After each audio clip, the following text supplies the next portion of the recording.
Gostaria que os irmãos abrissem a palavra de Deus na carta aos Coríntios, no capítulo 11,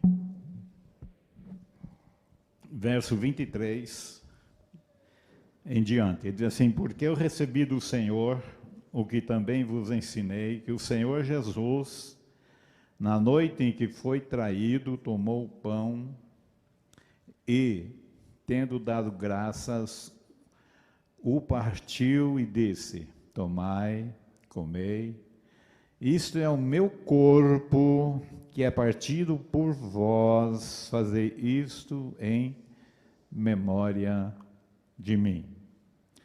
Semelhantemente também, depois de cear, tomou o cálice, dizendo: esse cálice é o novo testamento no meu sangue, fazei isto todas as vezes que beberdes em memória de mim.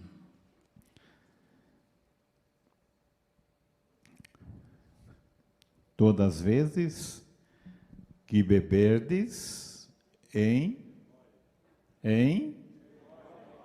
memória de mim. Que coisa impressionante, né? Uma das coisas que tem passado batido pela maioria dos pastores é fazer memória do Senhor, né? Nós ficamos preocupados com as pessoas que vão participar da ceia, se elas são crentes, se não são, se elas estão em condições de tomar a ceia, né? Ou não. E muitas vezes ficamos exortando, falando, mandando fazer exame, mas nós temos 3 versículos aqui que diz para fazer memória, né? Então, vamos ver se a gente consegue fazer memória desse nome tão poderoso que é do Senhor Jesus Cristo. Porque, portanto, ele diz, verso 27, né? Qualquer que comer este pão ou beber o cálice do Senhor indignamente será culpado do corpo e do sangue. Examine-se, pois, o homem a si mesmo, e assim coma deste pão e beba deste cálice. Porque o que come e bebe indignamente, come e bebe para a sua própria condenação, não discernindo o corpo do Senhor. Por causa disso, há entre vós muitos fracos e doentes, e muitos que dormem. Porque se nós nos julgássemos a nós mesmos, não seríamos julgados. Mas, quando somos julgados, somos repreendidos pelo Senhor, para não sermos condenados com o mundo. Portanto, meus irmãos, quando vos ajuntais para comer, esperai uns pelos outros. Porquanto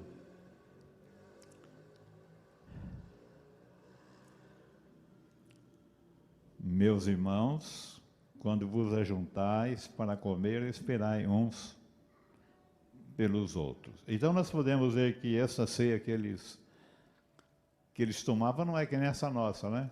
Que às vezes não cabe nem na mão. Tem umas menores do que a nossa por aí, não é? Era uma ceia mesmo, era um jantar, um banquete seu, alguma coisa bem preparada, né? E havia irmãos que ainda estavam meio balançados, né? Eles iam mais cedo, tá, com fome, então comia para valer e bebia. E os outros, quando chegavam, né? Aí eu até acho bom, né? Quando a pessoa não dá valor para a coisa que tem e chega no fim da festa, né? É bom que não sobe para ele mesmo. Não é verdade? Se você é convidado para uma festa, por que você tem que deixar para ir na última hora da festa? Isso aqui você está convidado para um banquete, uma festa divina, uma festa celeste. Por que você vem ao apagar das luzes? Aprenda. Aprenda com esse velho aqui, ó, 82 anos. Eu sempre chego pela graça de Deus, sempre. Meia hora antes, quase que é. Isso porque eu trago os outros, porque se eu vier sozinho, eu chego uma hora antes. Por que que você mora pertinho, chega atrasado? Eu não acredito. Mora aqui pertinho, vem de carro e chega depois do horário. Examine a sua vida, viu? Porque talvez você não possa tomar ceia.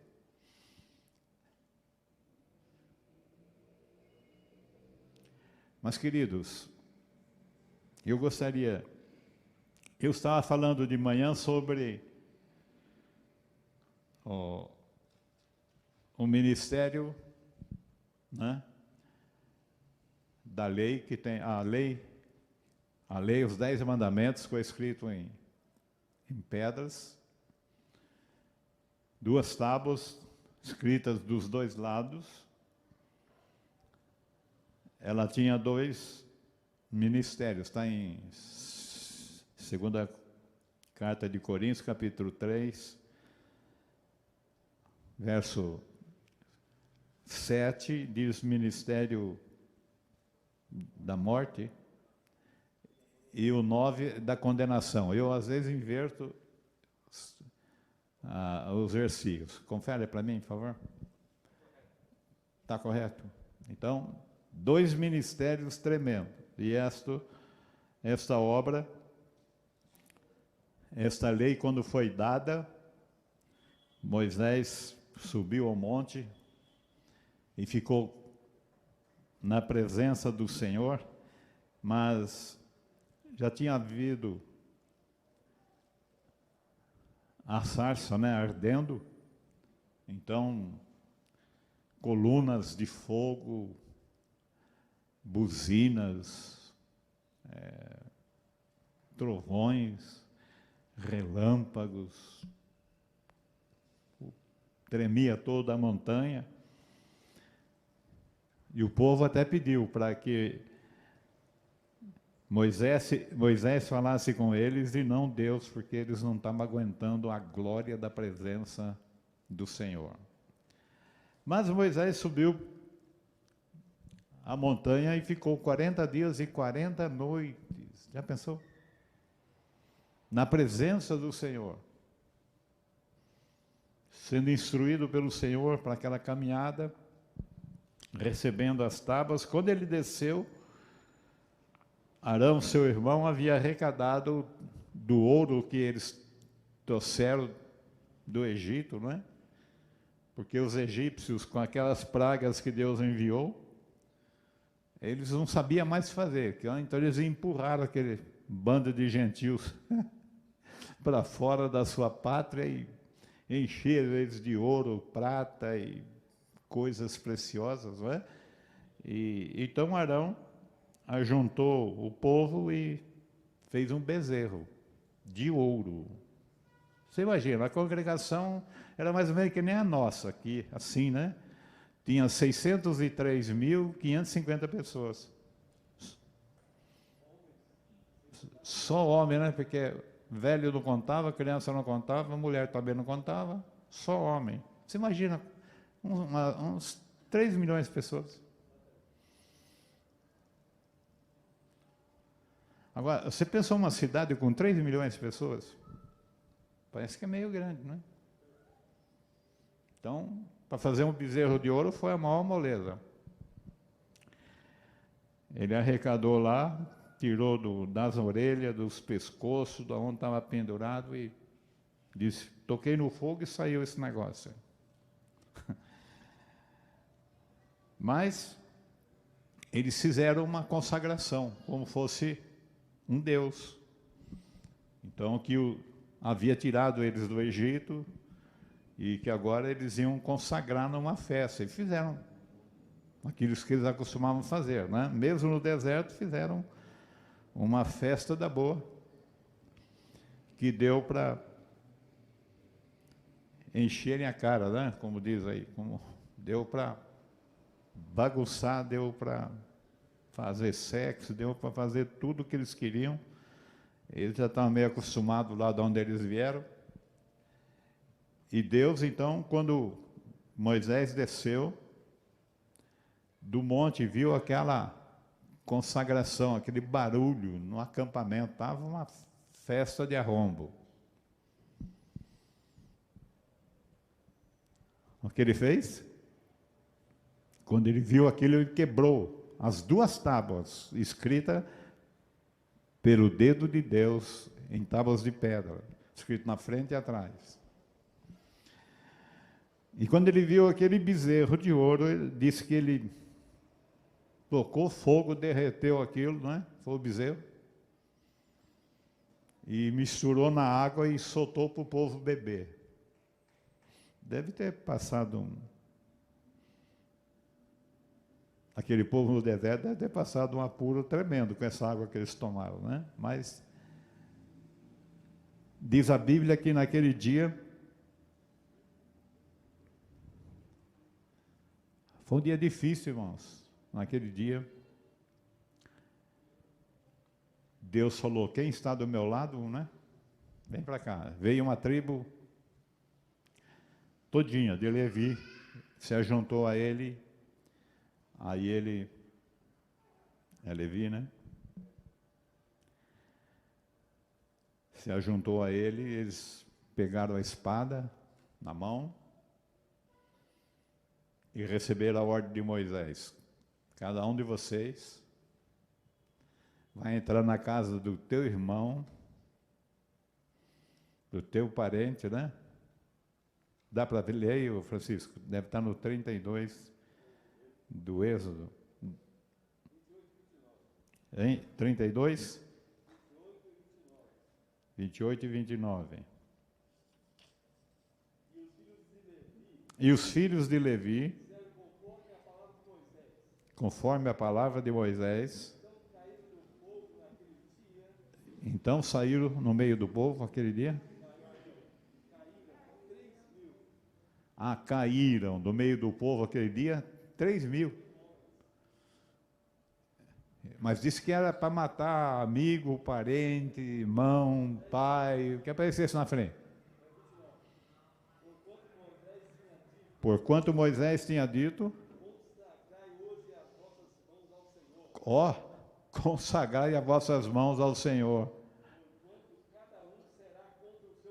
Porque, olha, cada um será contra o seu filho. E contra? Seus irmãos. E isto?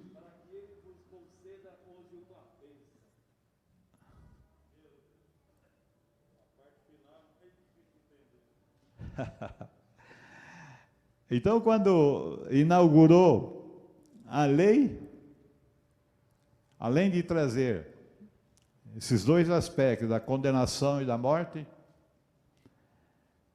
naquele dia, para inaugurar, Deus matou 3.000 homens.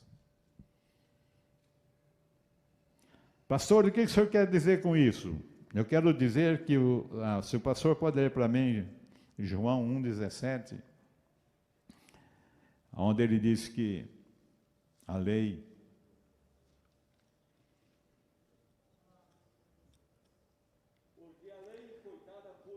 porque a lei foi dada por Moisés, a graça e a verdade vieram por Jesus Cristo. Todo aquele fogo, todos aqueles trovões, todos aqueles relâmpagos, parece que não serviu para que o povo tomasse uma linha com Deus. Não sei se nós aqui também estamos esperando esses, né, numa obra de assombro e de espanto que dê relâmpagos, trovões, estremeça a casa, não é? Deus manda os anjos tocar a buzina, ou a corneta, ou sei eu, o que nós estamos esperando. Mas bom seria que se nós crêssemos nessa graça maravilhosa de Deus, porque a graça, veja só, a lei foi dada por Moisés, a graça e a verdade vieram por Jesus Cristo. A graça E a verdade, elas vieram realmente por Jesus Cristo. E os irmãos podem abrir em Atos dos Apóstolos, capítulo 2, quando, para mim, no meu entendimento, a igreja foi inaugurada oficialmente nesse dia, também com fogo, né? Eram como que línguas, né? De fogo, diz assim no capítulo 2, cumprindo-se o dia de Pentecostes, estavam todos reunidos no mesmo lugar, e de repente veio do céu um som, como de um vento veemente e impetuoso, e encheu toda a casa em que estavam assentados. E foram vistas por eles línguas repartidas como que de fogo, as quais pousavam sobre cada um deles. E todos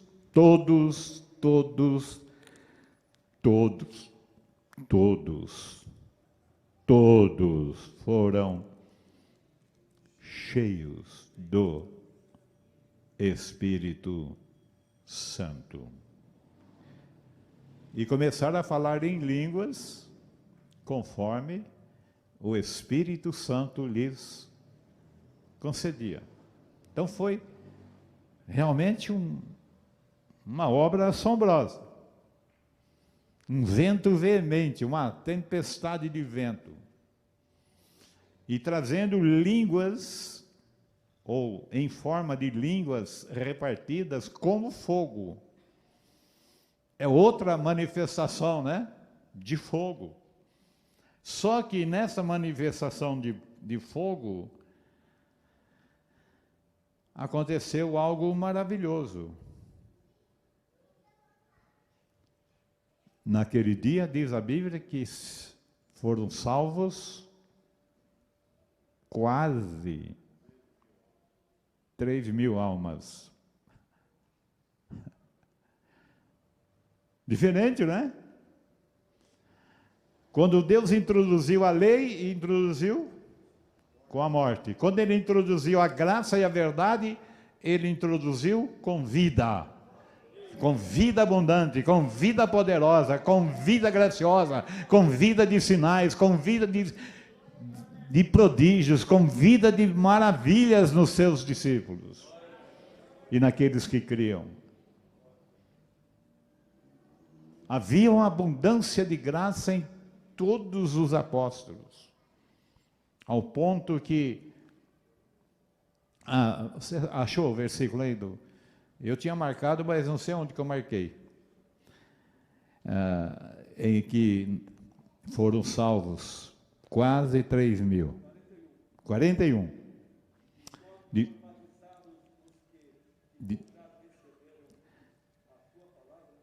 De sorte que foram batizados os que de bom grado receberam a sua palavra e, naquele dia, agregaram-se quase 3.000 almas. Não sei quantas faltou para 3.000, mas quase. Lá foi morte de 3.000, está escrito, né? Até fui olhar para ver se não está escrito quase 3.000, mas está escrito 3.000. Então, veja só, empatou, né? Duas manifestações de glória, duas manifestações de poder, duas manifestações tremendas. Deus, então, estabeleceu esta graça para quem? Ei, para quem é essa graça? Para o pastor de céu, não é? Ei, para quem é essa graça poderosa? Para quem é? Ei, para quem é? Você crê nisso? Você crê nisso? Crê mesmo? É para você. Isso aqui é para aquele que crê, sabia? Ah, porque eu não mereço. Eu e você merecemos só o lago de fogo, tá? Quer escrever para você? Eu mereço o lago de fogo. Mas Deus introduziu uma graça que só Deus Só Deus, pastor Nilo, pode fazer uma coisa dessa. Então, um Deus que é severo, mas também é um Deus que é amor. Um Deus que vem para uma congregação como a nossa, quando nós éramos mortos. Diz a Bíblia que nós estávamos mortos. Efésios 2, 1 diz: Ele nos vivificou estando nós mortos. Um morto não tem condições de sair do seu lugar para ir a Deus, né? Deus veio em nosso socorro, Deus mesmo veio em nosso socorro. Deus foi apanhar cada um de nós nos lugares mais terríveis dessa terra. Com raras exceções, a maior parte dos que estão na igreja hoje vieram do lixão. Vieram do charco de lodo e de lama. É verdade ou não é? Agora, tem alguns que, pela graça de Deus, que nem minha esposa, né, que nasceu, vai fazer 7/7 agora, né? Novembro. Nunca experimentou o mundo, desde bebê foi levado para a igreja, nem quando ouve essas coisas, nem acredita que existe. Mas Deus foi buscar a maioria de nós.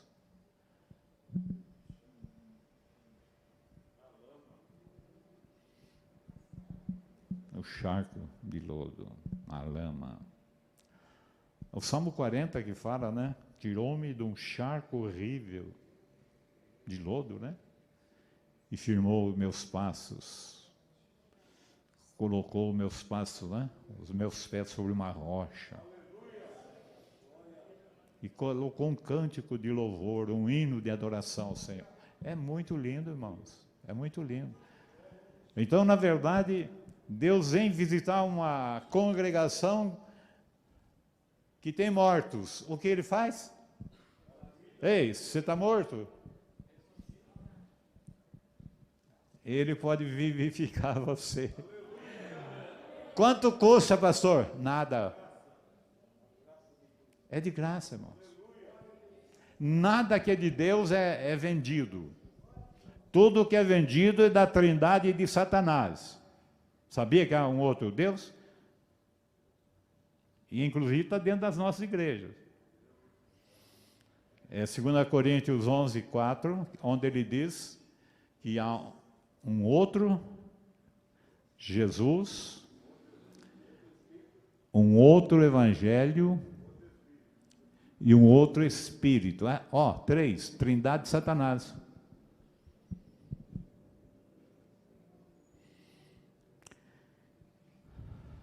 Mas o nosso Deus que nos ama. E olha, eu já preguei bastante sobre a justiça de Deus. Eu já fui muito Moisés. Mas Efésios, que ele fala da salvação nossa pela graça, no verso 4, ele diz, mas Deus, 2,4, ele diz, mas Deus que é riquíssimo, Deus não é rico, Deus é riquíssimo em misericórdia. Ele diz, pelo seu muito amor com que nos amou. E o amor de Deus está lá em João 3,16, né? Porque Deus amou o mundo de tal maneira. Você tem uma medida para isso? É imensurável, né? Nem altura, nem profundidade, nem largura e nem comprimento. Esse é o amor de Deus. Viu, querido? Esse é o amor de Deus que está sobre a sua vida, sobre a sua vida. Às vezes a gente fica lá, mas Deus não olha para mim. Quem falou para você? Deus olha para as formigas que Ele faz, não vai olhar para mim, não vai olhar para você. Nós somos coisa especial para Deus. Então Ele tem um amor muito grande para cada um de nós. Propriedade peculiar. Eu estou aprendendo algumas palavras com Francisco, mas isso aqui é dele, não é meu? Eu sempre tenho dito isso. Nós somos uma propriedade particular, né? Agora ele está dizendo peculiar. Tão especial, tão importante, tão separado para Deus, que nós poderíamos viver o resto da nossa vida de joelhos e mão para cima, dando glória a Deus, dando glória a Deus, dando glória a Deus. Não estaríamos fazendo nada.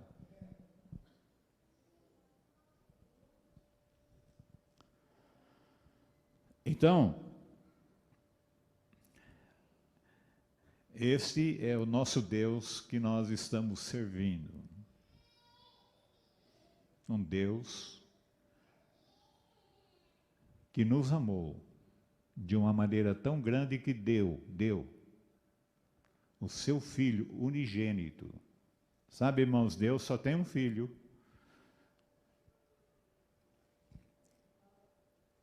E ele veio a esse mundo quando ele era unigênito e saiu desse mundo para ser o primogênito, entre muitos irmãos.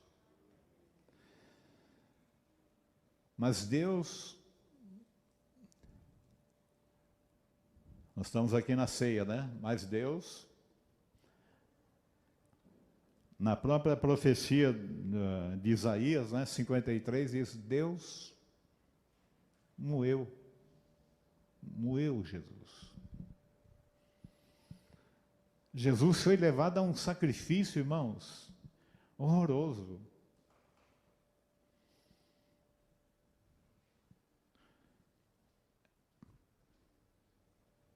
Às vezes as pessoas começam a ver um filme, né, sobre Jesus, e tem um filme aí que, francamente, é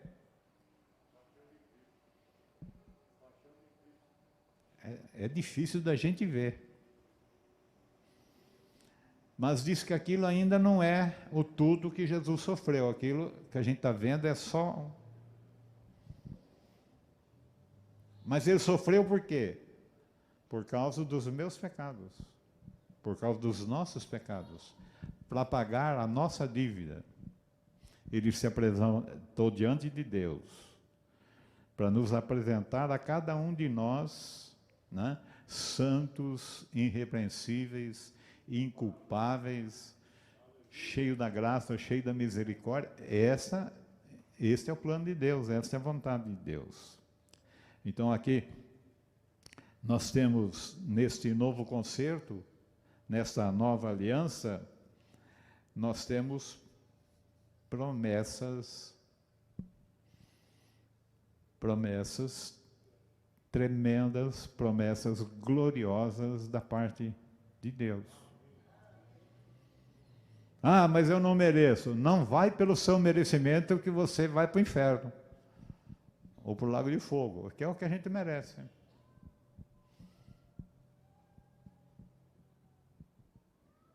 Não é verdade?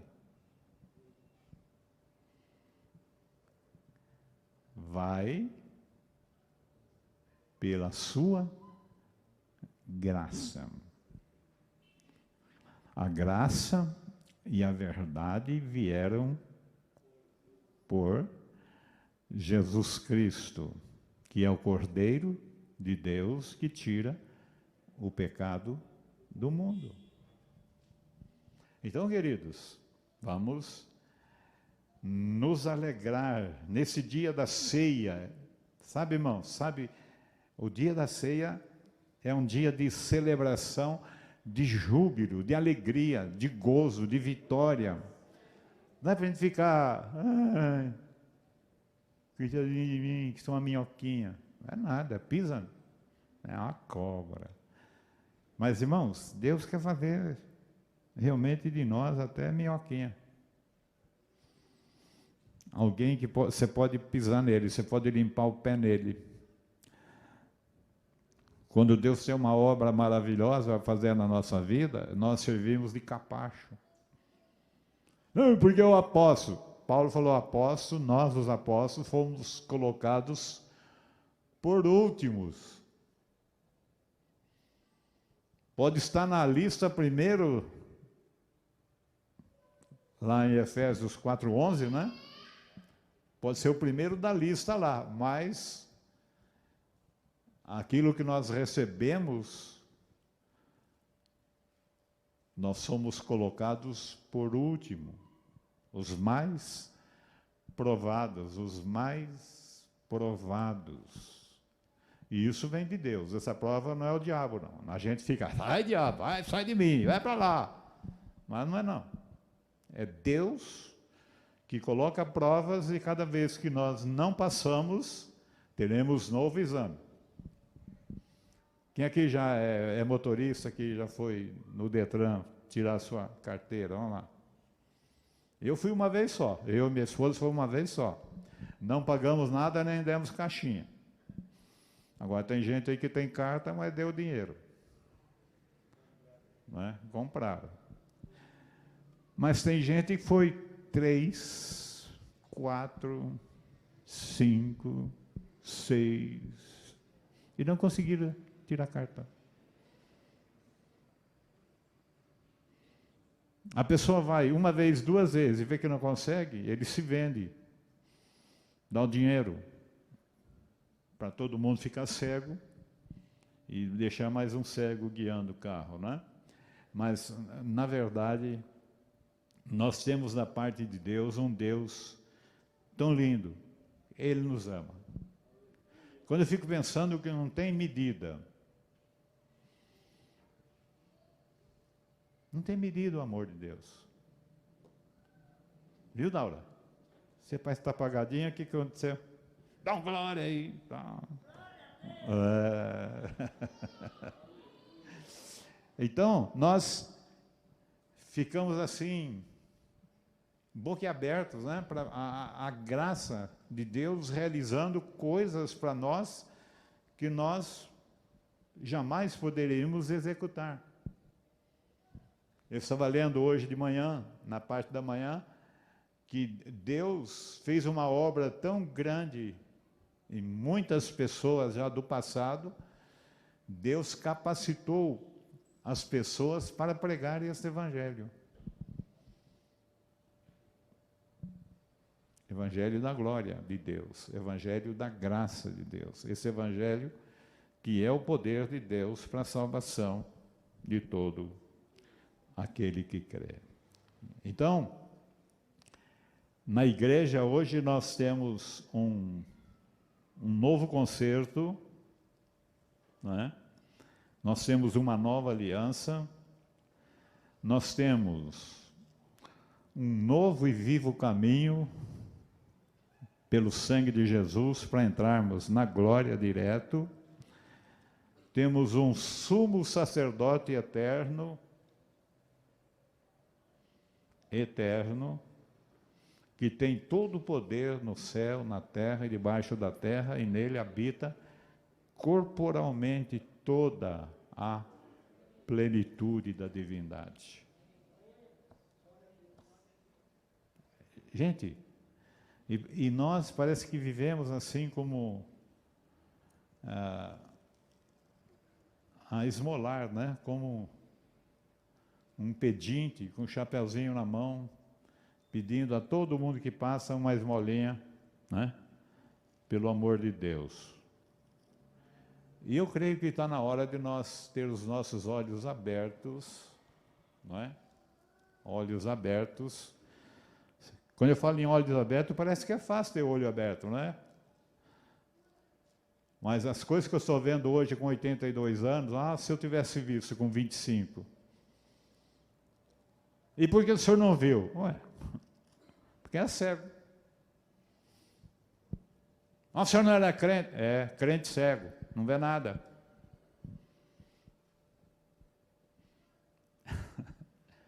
E aí, pastor Nilo? Então, quando a gente descobre alguma coisa, hoje, a gente fica assim, maravilhado. Quando a gente vai falar, as pessoas têm a maior dificuldade para crer. Porque, irmãos, em todo o tempo nós somos ensinados a pagar preço. Todo tempo. Ou você tem que fazer 10 coisas para alcançar, você tem que fazer 3 coisas, ou você tem que fazer 7 coisas, você tem que apresentar alguma coisa. Mas aqui a salvação, além dela ser de graça, é pela graça e não tem preço. Ou você recebe pela graça, de graça, ou fica sem. Porque a Bíblia diz, né? Lê para mim, vai. Romanos, né? 4:4. Não, é Gálatas 4:4. Ou é Romanos mesmo? É Romanos, acho. É Romanos que ele fala de Abraão, né? É Romanos 4:4.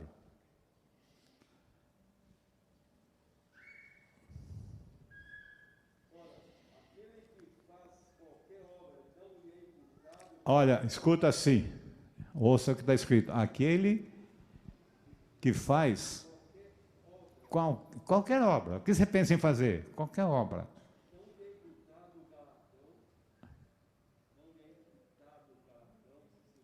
Não lhe és colocado o galardão da graça, mas segundo a dívida. Então, quando eu trabalho, quando eu faço, né? Quando eu faço, aconteça, eu tenho salário. Agora, quando eu recebo aquilo que Deus fez, posso ter vida com abundância. Posso ter o Espírito fazendo uma obra maravilhosa. Amém? Mateus 18:20, né? Eu estou fazendo algumas correções, mas não fica chateado comigo não, porque eu acho que é interessante.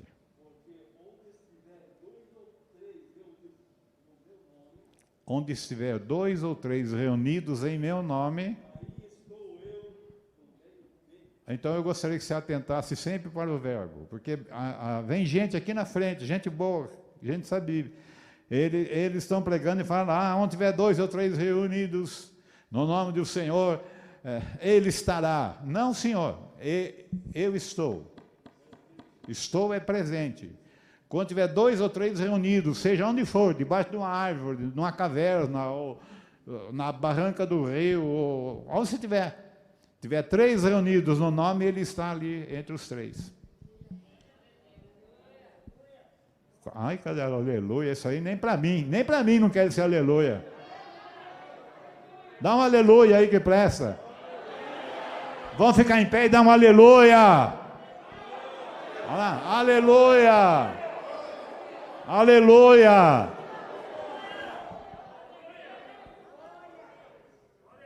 Aproveitar que você está em pé. Está cansadinha, né? Aproveitar que você está em pé. Há irmãos que quando aproveitam para dizer isto, o que nós falamos? O que nós falamos? Aleluia. Sabe que essa palavra quer dizer Deus seja louvado, mas tem gente que fala aleluias. Aleluias. Eu vou dizer uma coisa, talvez você não vá gostar. E talvez você use.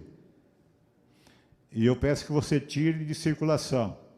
Porque quando nós estamos adorando ao nosso Deus, Ele é um Deus só. Para ser aleluias, tinha que ter pelo menos 2. Ele diz, eu sou o único. Pode sentar. A palavra tem que ser no singular. Aqui eu estava vendo em Apocalipse, deve ser 5:11, que são milhões de milhões, são milhares de milhares, dizendo aleluia. Né, Francisco? Milhares de milhares, milhões de milhões, em um coral divino e celeste, dizendo: Aleluia!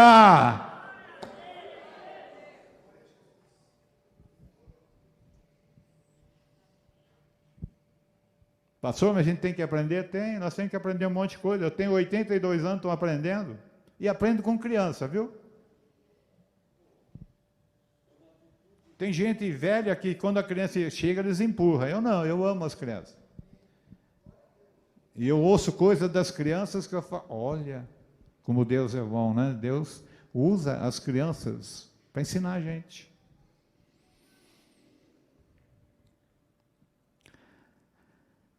Então nós estamos debaixo da graça, estamos debaixo de um novo governo. É um novo mover de Deus sobre nós, é um novo governo. Hebreus 7, o 7 seria falar outras coisas, né? Mas eu vou ler só o verso 22, que diz assim: de tanto melhor concerto, Jesus foi feito fiador. Olha, pastor Nilo, que coisa linda. Ele faz um concerto com você e comigo, e aí ele fala, pode deixar que a fiança é minha.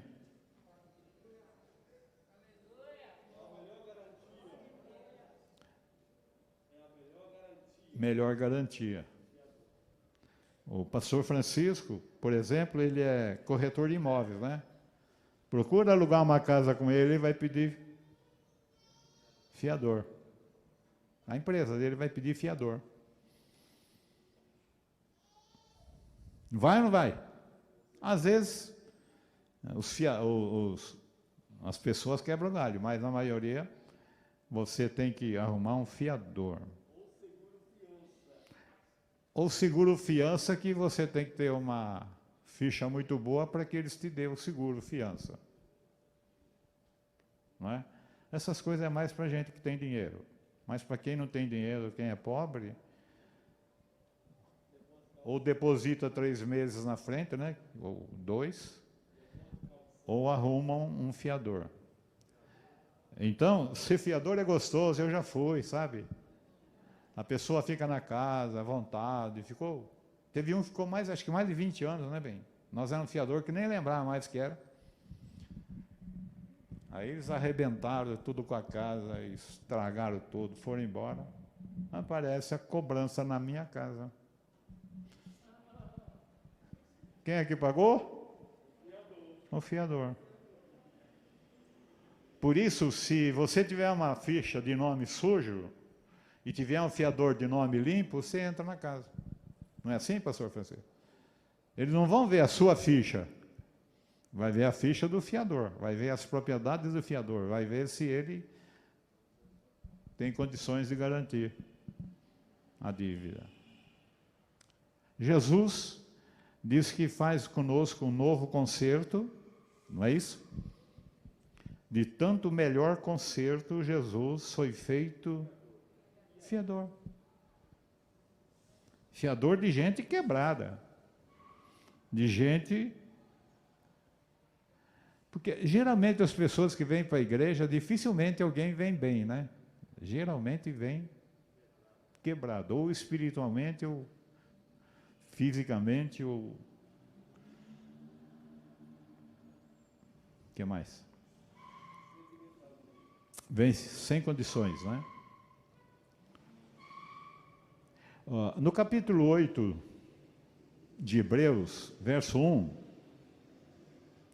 diz assim, ora, a suma do que temos dito é que temos um sumo sacerdote tal, que está sentado nos céus à destra do trono da majestade. Esse é o sacerdote que eu gostaria de falar essa noite, mas não deu para falar de manhã o que eu precisava, tenho que falar agora, né? Senão vai ficar muito sem graça. Pastor, o senhor não falou que ia falar de 2? Ia, mas falei de 1, então tem que falar do 2, né? Então estou falando agora sobre o 2, né? Que é a vida em Cristo, a vida que Ele nos prometeu. Agora, eu vou mostrar outro versículo para você, que está no capítulo 8 de Hebreus, no verso 6. Ele diz assim: mas agora alcançou ele ministério tanto mais excelente, quanto é mediador de um melhor concerto, que está confirmado em melhores promessas. Imagina, um melhor concerto confirmado em melhores promessas. Que promessas está isso? Todas as promessas que os nossos irmãos no Antigo Testamento tiveram, provas que eles passaram, nós temos um novo concerto, nós temos uma nova aliança feita com Deus, no sangue do seu Filho, não é? É o sangue do Novo Testamento, da nova aliança. É nesse sangue que nós temos um concerto com melhores e maiores promessas. Então, nós, a igreja, era para sermos riquíssimos na graça de Deus. Mas muito mais, porque nós temos uma verdadeira paixão pelos nossos irmãos do Antigo Testamento, não é isso? Qualquer um que fala, já corre falar com Isaías, já corre falar com Jeremias, já corre falar de Daniel, já corre falar de José, já corre, não é? Mas nenhum desses homens foram tão grandes como foi João Batista.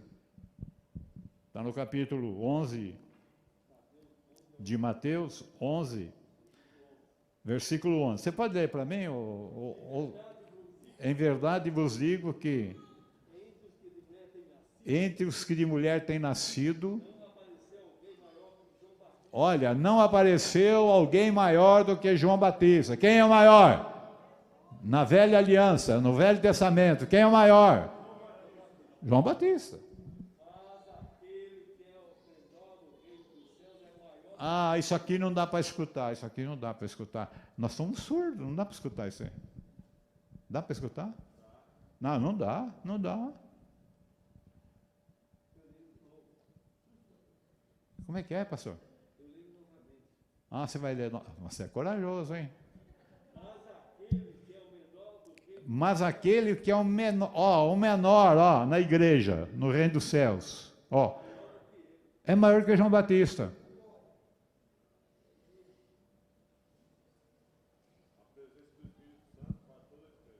Hein? Mas o João Batista tem o Espírito Santo. Ele é baseado com o Espírito Santo desde o nascimento.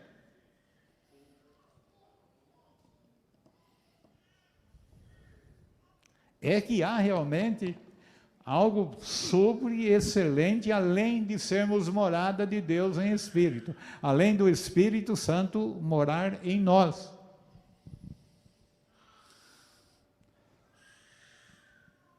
Mas, quando a gente fala desses homens, né, ou dessas mulheres da antiga aliança, ou do Antigo Testamento, e o Jesus aí nesse capítulo aí, Jesus está dando um ponto final, e diz que a lei e os profetas duraram até João, ou profetizaram até João. E agora é diferente, nós temos que entrar no reino do Senhor. Então ele diz, dos nascidos de mulher não há ninguém maior do que João Batista. Mas no reino do céu, o menorzinho de nós aqui era para ser gigante. Ó, eu, pastor, quem sou eu? Sou uma minhoquinha, sou um gafanhotinho. Ai. Irmãos, acorda. Desperta, tu que dormes, levanta-te dentre os mortos, e Cristo te esclarecerá. Efésios 5,14, né? Desperta, gente. O que nós estamos esperando? Vir o comunismo? Nós estamos esperando vir a perseguição sobre nós? O que nós estamos esperando, irmãos? Vamos nos levantar enquanto é dia. Jesus falou, vamos fazer a obra enquanto é dia, porque a noite vem quando ninguém mais pode trabalhar. Eu já tenho visto esta palavra em alguns irmãos obreiros, que já foram recolhidos. No fim da vida, Luiz, no fim da vida,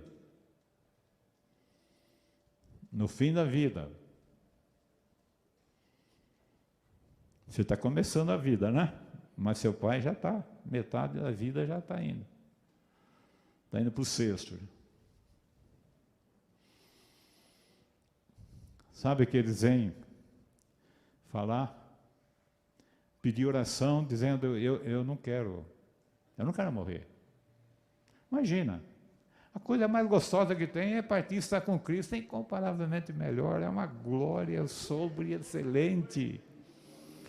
Mas vai ficar ali, porque eu tenho convite para ir não sei aonde, eu tenho convite para ir não sei aonde, eu tenho convite para pregar não sei aonde, e tenho não sei aonde, mas não pode pregar mais.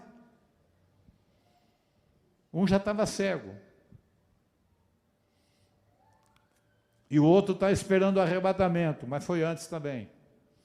Que tinha aqui, tinha aqui em Minas Gerais, tinha aqui na Casa da Graça, tinha aqui na casa lá de Lins, da pastora Conceição, que já faleceu também, e tinha que fazer isso, tinha que fazer aquilo. Ora, teve tanto tempo, viveu muitos anos, os dois viveram muitos anos. Tiveram tanto tempo para fazer e não fizeram. Quando está lá, aí quer fazer, aí não quer morrer, aí está com a consciência pesada. Por isso, irmãos, não rejeite nenhum trabalho que vier nas suas mãos, faça com gozo, faça com alegria, faça enquanto é jovem. Eu comecei minha vida jovem e não me arrependo. Só nessa igreja eu estou há 42 ou 43, né? 43 anos aqui. Essa igreja, eu digo essa aqui, lá na Rua 2, que era lá, né? 42 anos, a minha vida foi embora, 82. Então agora os irmãos orem, porque o senhor não pode morrer. Quem falou que eu não posso morrer? Posso nem sair daqui. Aí mandaram falar que não pode morrer. E eles vão te assistir. Não estou falando eu morrer. Ah, que vá, né? Glória a Deus, aleluia. Tem alguns que vai fazer festa, mas tem uns que vão querer chorar. E outros vão querer orar. Vamos ressuscitar a pastora Ruth. Ela falou, ninguém ora por mim para ressuscitar. É fria.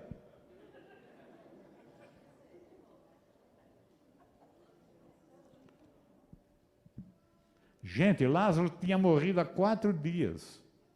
Não era isso que disse? 4 dias.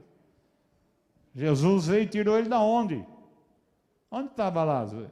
Ele estava lá na sepultura? Está na glória.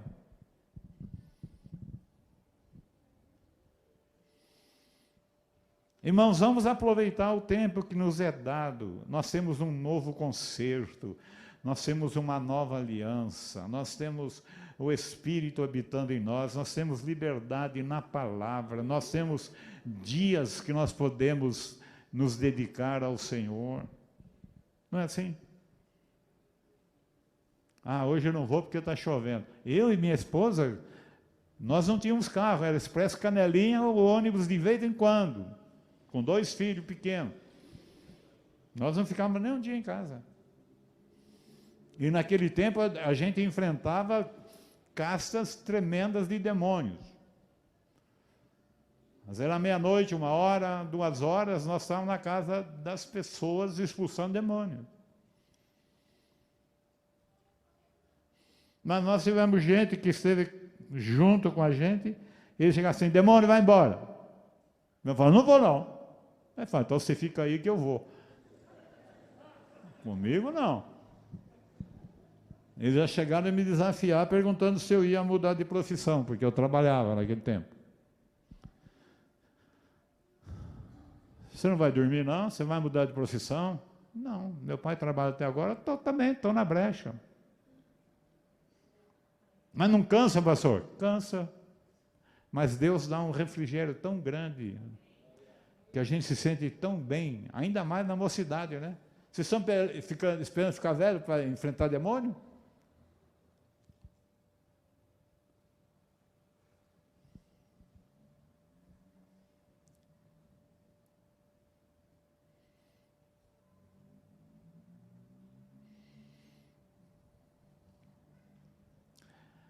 Ah, pastor, mas tem que ser mesmo, tem que ser crente. Tem que ser crente nas mãos do Senhor para que Ele possa usar. Para quê? Para o louvor do seu nome. E vou dizer para você, não é você que vai expulsar demônio, nem eu. É o nome de Jesus Cristo.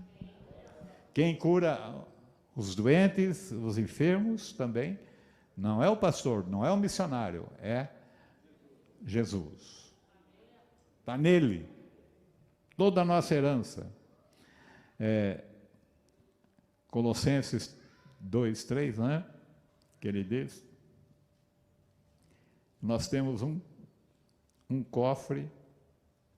Em quem estão escondidos todos os tesouros da sabedoria e da ciência. Aonde que está escondido tudo? Em Cristo. Onde está esse cofre, pastor? Clama pelo nome dele que você encontra.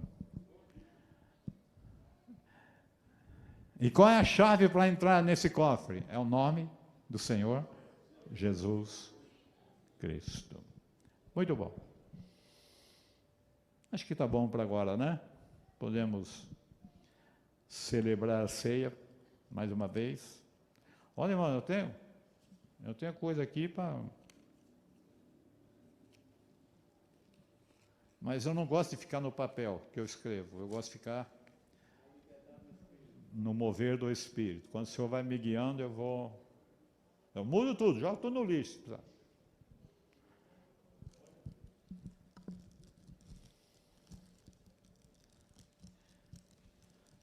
O nosso conjunto, o Gilmar já levantou.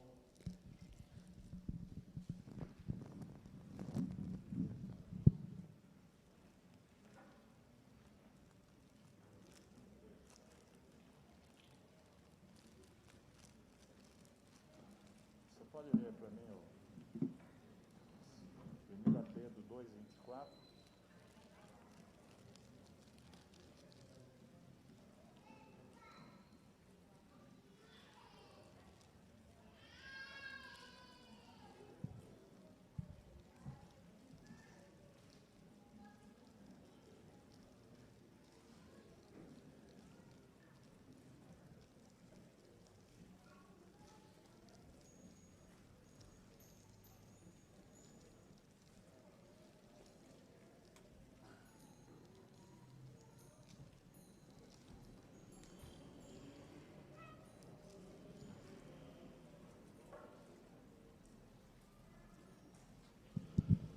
Mas, pastor, o senhor já não tomou ceia hoje? Tomei. Eu acho que uma coisa que nós podíamos fazer mais vezes é tomar ceia, sabia? Há uma bênção muito grande.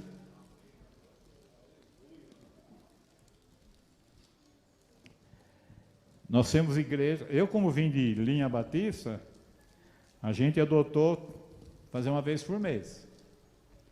Mas tem outras, como a congregação, eles fazem uma vez por ano. É fazer economia, acho que é, né?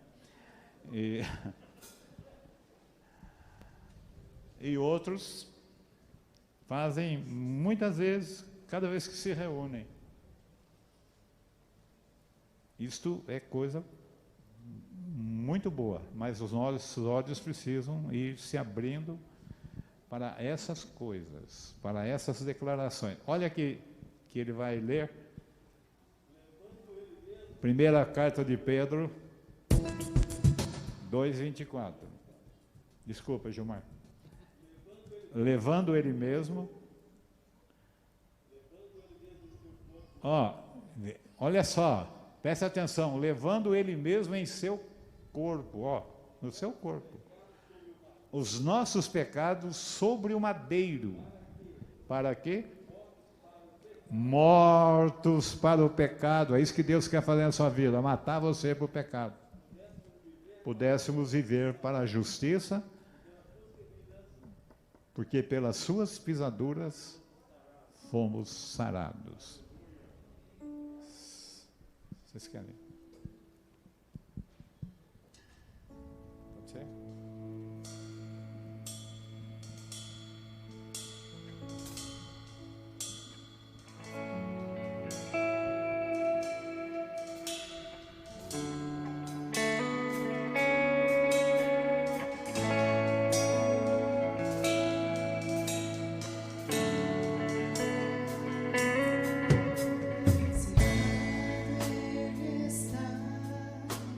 No trono ele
Você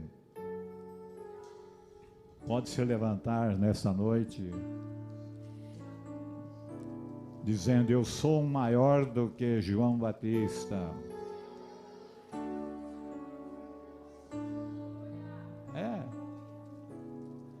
Diga, vamos ficar em pé e dizer, quem crê, quem não crê pode ficar sentado. Diga, eu sou maior do que João Batista. O diabo vai chegar em você e falar: você não é de nada. Então você fala com Jesus. Foi o Senhor que falou.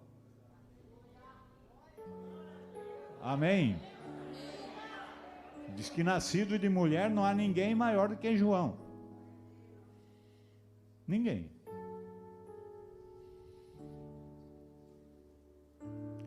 E Jesus foi ainda mais além, dizendo: este homem é mais do que um homem. Ainda não descobriu o que é ser mais do que um homem. É um homem sobreexcelente. E se vocês quiserem dar crédito, este é aquele Elias que devia de vir, que vocês estão esperando aí vir, para restaurar tudo, aquele negócio todo. Ele falou: esse é o Elias, que veio, preparou o caminho, e Jesus entrou pelo caminho e fez a obra de assombro e de espanto. Amém? Então, aí Pedro diz, levando ele mesmo sobre o madeiro, em seu corpo, né, sobre o madeiro. Levou o quê? Todas as nossas doenças, todas as nossas enfermidades, todo o castigo que estava sobre nós, ele levou sobre si.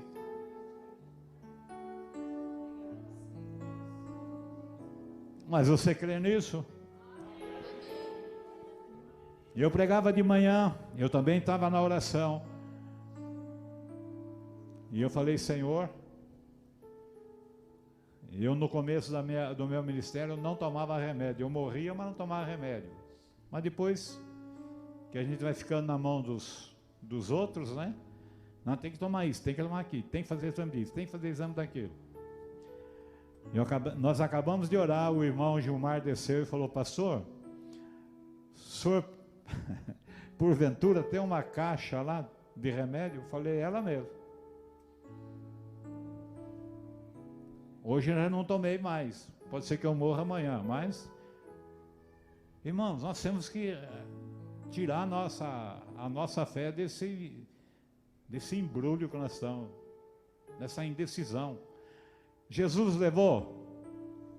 Jesus levou? Está escrito que Jesus levou em seu próprio corpo no madeiro. Ele levou toda a maldição, ele levou o pecado, ele levou tudo. Você crê que ele levou? Por que eu tenho que levar?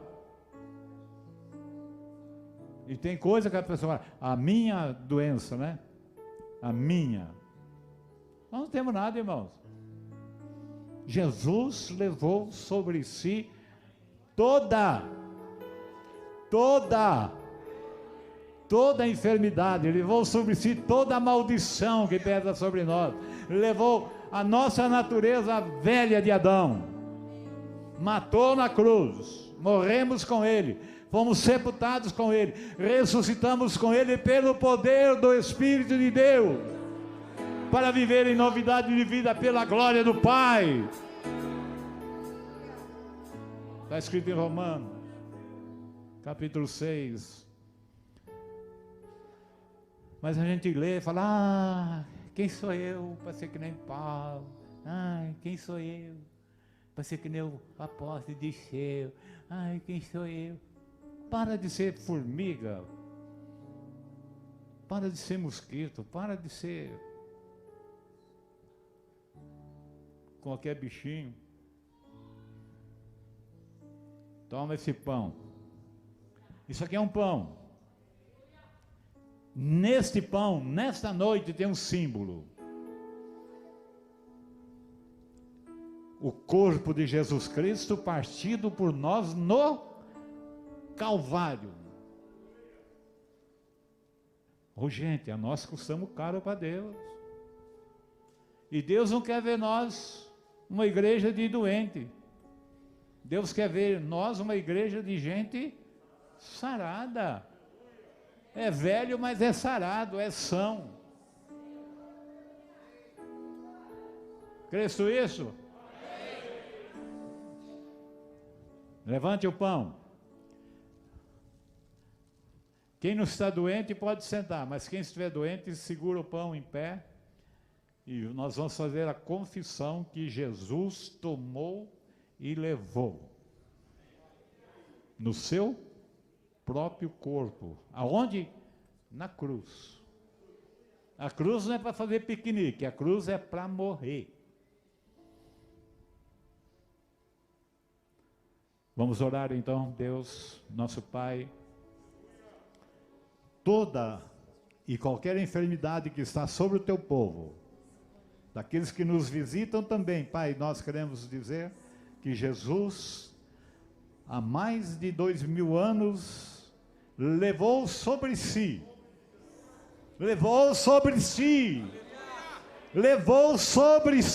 toda a maldição que pesava sobre nós. E pelas suas pisaduras, não é que seremos, fomos lá, sarados.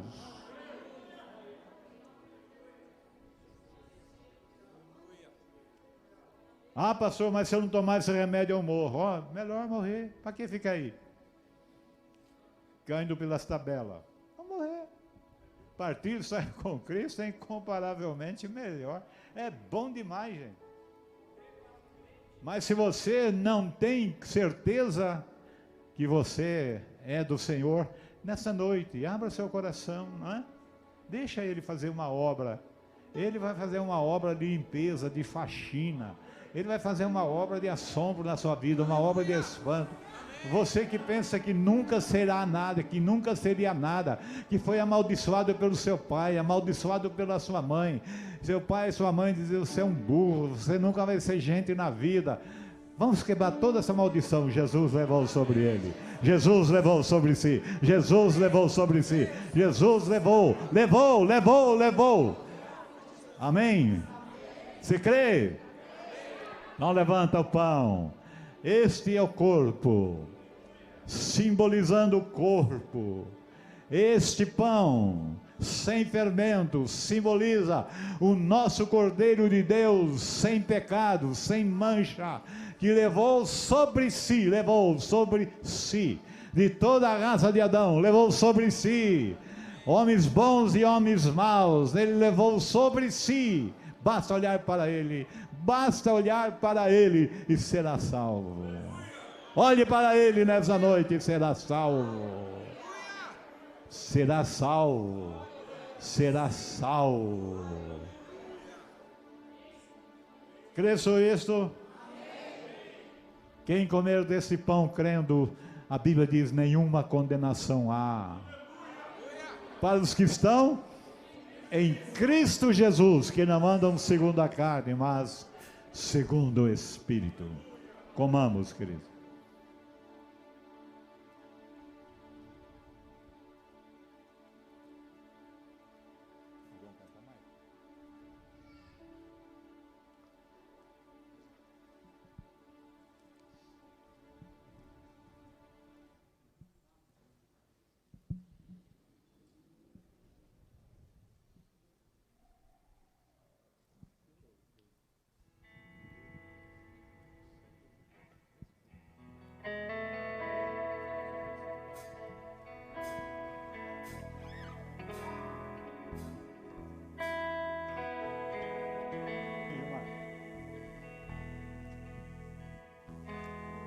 Que tanta pressa, né?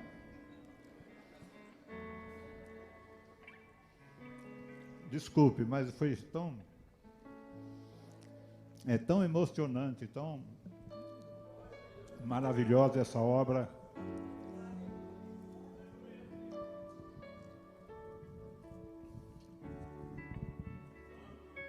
Só de um homem aí, por favor.